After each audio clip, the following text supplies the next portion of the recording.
in a distant town, where the air is filled with the scent of salt and the sounds of sea waves create a mesmerizing melody.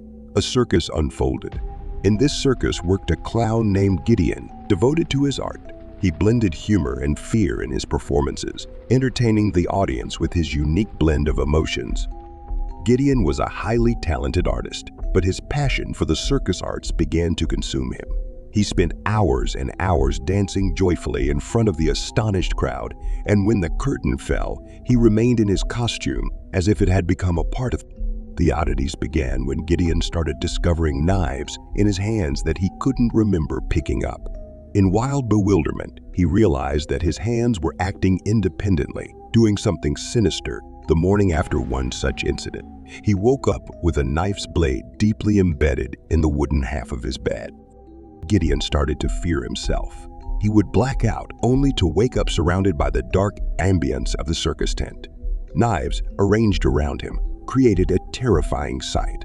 The former clown became a prisoner of his own nightmares, trying to unravel the mystery of his actions. Rumors of strange disappearances in the town spread rapidly. People vanished without a trace. Meanwhile, Gideon began to lose his sanity. His eyes flickered with shadows, and haunting memories tormented him. He felt as if something malevolent was penetrating the depths of his being.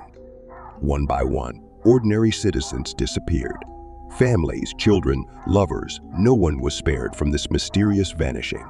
And when the police finally began to suspect Gideon, he was already at the center of his own nightmare. In the night, when the city was immersed in slumber, Gideon quietly left his circus tent. He was a prisoner of his own body, losing control over himself. With each step, he got closer to the dark secret hidden in his subconscious. The police gathered evidence, and Gideon was arrested. In his eyes, something ancient and ominous gleamed. In the crosshairs of the police, he experienced moments of clarity. In his inner world, a struggle unfolded.